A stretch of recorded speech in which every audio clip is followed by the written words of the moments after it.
रोग निदान करण्याच्या चाचण्यांसाठी येणारा खर्च हा मोठा असतो, मात्र त्यावर नागपूर विद्यापीठाच्या molecular biology and genetic engineering या डिपार्टमेंटनी एक पर्याय शोधून काढला किंवा एक रिसर्च केलं। त्याचं त्यांनी मोठा रिसर्च करत त्याची किंमत कशी कमी होईल या दृष्टिकोनातून प्रयत्न केला।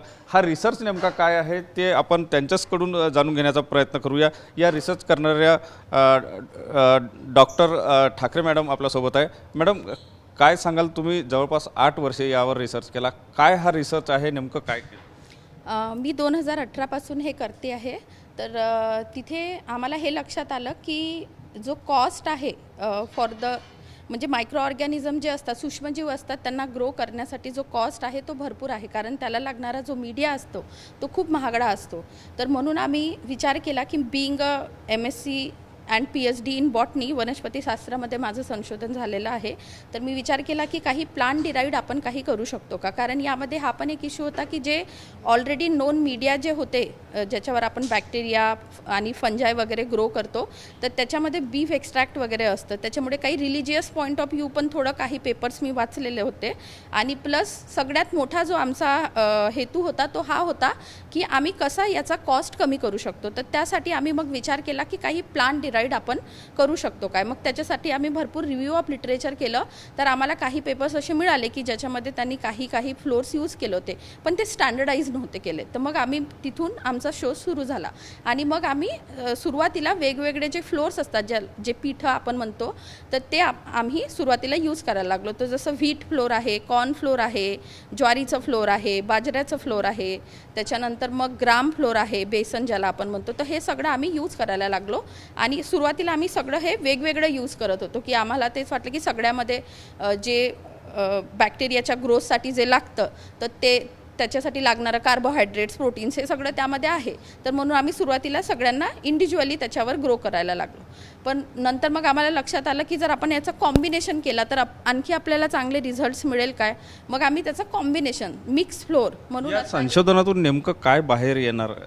या संशोधनातून सगळ्यात मोठं तर हे आहे की जनरली पॅथॉलॉजी लॅब्समध्ये वगैरे आपण डायग्नॉसिससाठी यूज करतो जो मीडिया, तर त्याच्यामुळे जर आपण हा अल्टरनेटिव्ह मीडिया यूज केला जो की प्लांट बेस्ड आहे, तर आपला डायरेक्ट कॉस्ट कमी होऊन जाणार आहे। तर त्याच्यामुळे जे टेस्टसाठी लागणारे पैसे आहेत तर ते पण कमी होऊन जाणार। तर गरिबांना जे जास्त पैसे द्यावे लागतात डायग्नोसिससाठी, डिफरंट टेस्टसाठी, तर तो पण एक कॉस्ट कमी होऊन जाणार। आणि दुसरं हे की कॉलेजेसमध्ये वगैरे पण हे आपण कमी दरात यूज करू शकतो। तर कारण जो जनरली स्टँडर्ड मीडिया असतात ते अप टू 5000 आणि काही जे सिलेक्टिव्ह मीडिया असतात ते तर 25,000पर्यंतही असतात।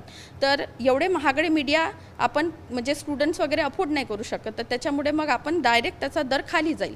आणि मोठ्या स्केलवर पण जर लार्ज स्केल प्रोडक्शन आपण करतो म्हटलं तर त्याच्यासाठी पण हे खूप सुविधाकारक आहे। तर नक्कीच या डिपार्टमेंटचे हेड सुद्धा आपल्यासोबत डॉक्टर गोगले सर आहे। सर, या जे संशोधन केलेलं आहे, या संशोधनातून ज्या चाचण्यासाठी वापरलं जात नव्हतं त्याची किंमत कमी होणार, म्हणजे कशा प्रकारे ते कमी होणार आहे आणि बरं, खूप चांगला प्रश्न तुम्ही विचारलेला आहात। आता हा जो 8 वर्ष मेहनत घेऊन जो पेटंट आम्हाला जो भारत सरकारने जे दिलेला आहे, आणि ह्या पेटंटचा एक फायदा असा होणार आहे की जे 100 वर्षापासून एकच मीडिया पूर्ण ऑल वर्ल्डमध्ये वापरला जायचा आणि त्याची कॉस्ट 4 ते 5 हजार रुपये त्याची राहायची, त्याची पर लिटरसाठी जे कॉस्ट यायचा त्याचा, आणि तो जो कॉस्ट आहे आता 200 रुपयेमध्ये होईल। म्हणजे 5,000चं आपण 2,000वर आपण 200 रुपयेवर आपण केलेलं, कमी आणलेलं आहे। हा एक त्याचा बेनिफिट आहे, म्हणजे याचा आउटकम आहे। आणि दुसरं एक महत्त्वाचं आहे की याच्यामुळं काय काय फायदा होईल। याच्यामुळं रोगनिदान चाचण्या सगळ्या 25 पटीनं कमी होतील। त्याच्यानंतर रोग उपचार जे पद्धती आहे ते सुद्धा 25 पटीनं कमी होईल, कारण का उपचार करण्यासाठी लागणारे जे काही लागणारी दवाई आहे ते सुद्धा का त्याचंसुद्धा प्रोडक्शन म्हणजे कॉस्ट कमी झाल्यामुळे त्याचं रेट कमी होऊन जाईल। हाही त्याचा एक महत्त्वाचा फायदा त्याच्यामध्ये आहे। आणि दुसरं म्हणजे की हा एवढा स्वस्त आणि एवढ्या चांगल्या पद्धतीनं हाताळता येईल, त्याला काही कूल ठेवण्यासाठी काही स्टोरेज थंड काही फ्रीज लागणार नाही किंवा हे लागणार नाही आहे। एक म्हणजे बराच कॉस्ट म्हणजे ठेवण्याचा, साठवून ठेवण्याचा सुद्धा कॉस्ट काय होईल, कमी होईल। आणि त्याच्यामुळं लोकांमध्ये आता एक खूप म्हणजे आता एक छोटीशी गोष्ट तुम्हाला मी सांगतो, पूर्ण जगामध्ये जवळपास 10 ते 22 बिलियन काय करोडचा हा काय होतो बिझनेस राहतो, हा चालतो, ह्याच्यावर चालतो।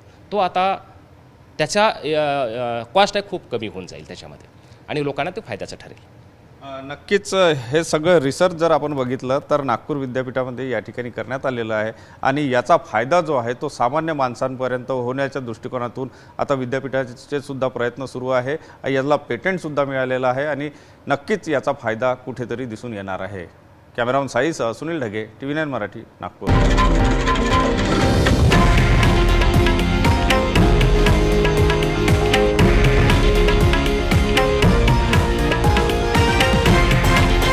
हे आहे देशातील नंबर 1 न्यूज नेटवर्क आणि आपण पाहत आहात TV9 मराठी, एकमेव.